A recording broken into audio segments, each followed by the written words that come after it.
Restons dans le football et évoquons cette fois-ci la gestion de l'incapacité et de l'inaptitude du joueur du football, le footballeur de haut niveau. Commençons par l'inaptitude et l'incapacité du joueur. Ça peut être par inaptitude ou ça peut être par incapacité, comme j'ai dit. L'inaptitude, c'est quoi? L'inaptitude, c'est l'état pathologique du joueur de foot qui est certifié par une structure publique qui rend totalement impossible l'exécution du travail de manière définitive ou temporaire du joueur. L'incapacité, c'est quoi? L'incapacité, c'est l'état pathologique du joueur de foot qui, bien qu'il n'implique pas une impossibilité totale d'effectuer le travail, l'empêche néanmoins de participer à des séances d'entraînement et autres que ceux exclusivement axés sur la récupération fonctionnelle. Donc, la certification de l'état de l'incapacité est délivrée par un médecin du sport ou une structure médicale appropriée. Donc, en cas de maladie ou de blessure en dehors du travail, le joueur de foot doit immédiatement informer le club et envoyer un certificat médical attestant l'incapacité dans les 3 jours qui suivent.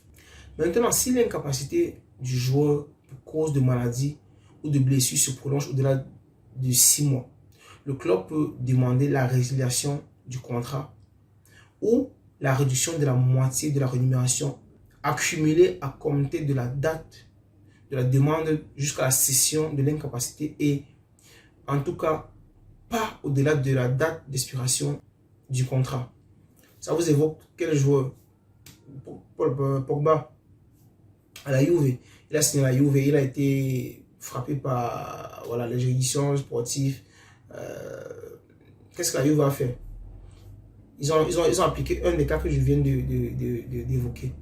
Maintenant, disons que si la maladie ou la blessure entraîne l'incapacité définitive du joueur, le club a le droit de demander immédiatement la résiliation du contrat.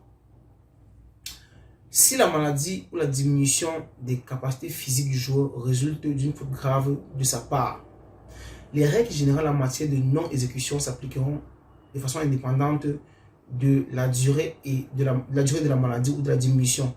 Par conséquent, le club pourra demander la réduction de la rémunération ou dans les cas plus graves, la résiliation du contrat. C'est ce que je viens de vous dire par rapport à Pogba. Évoquons maintenant l'assurance contre les accidents. Dans ce cas, le club est tenu de couvrir le joueur contre les accidents et les maladies auprès d'une compagnie d'assurance. Dans une compagnie d'assurance de premier plan, avec des plafonds complémentaires par rapport à l'assurance de base. Donc, en cas de non-respect par le club, la ligue compétente peut se substituer au club pour la souscription, pour la finalisation de la police d'assurance. Et la police d'assurance doit être souscrite avant la convocation du joueur pour le début de chaque saison sportive. Chez nous, vous voyez les joueurs qui se blessent, ils sont abandonnés à eux-mêmes. Je ne veux même pas en penser dans ce cas-là.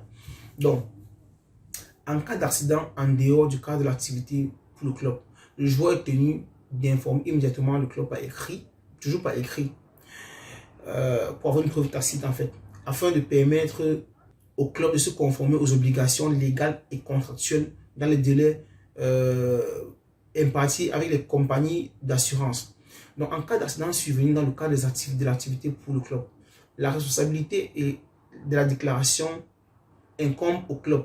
Donc, c'est le club qui doit réagir, qui doit déclarer l'accident aux assurés en fait. La responsabilité incombe au club qui est responsable de toute omission éventuelle à cet égard. Donc, le joueur est tenu de se soumettre à un examen médical, physique, sur demande du club. Et comme dans les cotisations et de sécurité sociale, oui, parce que il faut.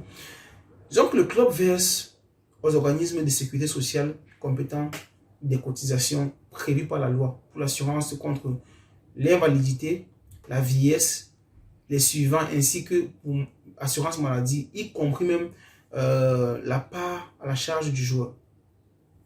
Évoquons les repos hebdomadaires et les congés. Le joueur a droit à 1 jour de repos hebdomadaire, généralement dans les 2 premiers jours de la semaine. Le joueur a également droit à une période de repos annuelle d'une durée de 4 semaines qui comprend les jours fériés et les jours de repos hebdomadaires. Donc, le choix de la période de congé annuel incombe au club qui décide en fonction des besoins de l'activité sportive. Et il faut dire que le congé annuel a généralement un caractère continu. Maintenant, si le joueur est rappelé pendant la période de congé annuel, le club est tenu de lui rembourser les frais de déplacement pour le retour au lieu où il passait son congé. Le joueur a droit de prendre un autre moment de l'année de jours de congé annuel pour remplacer ces jours qui ont été annulés par le club. Maintenant, évoquons les congés de mariage. Il faut dire que le joueur a droit à un congé de mariage rémunéré d'au moins 5 jours consécutifs. Le congé commence le jour précédent du mariage, mais comme toute une des exigences de l'activité sportive, il peut être accordé ou complété dans les 30 jours qui suivent le mariage. L'indemnité de fin de carrière. Disons que pour ceci, le club doit verser des fonds de provision de l'indemnité de fin de carrière ouvert auprès de la fédération une contribution à sa charge égale à 6,25% du salaire annuel brut effectif et une contribution de 1,25% à sa charge qui sera retenue en cas de recouvrement. Donc tout ça dans la limite du plafond prévu pour les joueurs par les organismes de sécurité sociale compétents. Si on évoque, pour finir la vidéo, si on évoque les clauses compromissoires avec la procédure arbitrale, il faut dire que le contrat individuel de prestation sportive doit contenir une clause compromissoire en vertu de laquelle le règlement de tout litige relatif à l'interprétation, à l'exécution, encore à la résiliation du contrat, en tout cas lié aux événements découlant de la relation de travail qui en découle, doit être soumis aux résolutions du contrat qui se prononcera de manière non formelle. Donc, tous les parties s'engagent à accepter sans réserve la connaissance et les résolutions du dit contrat.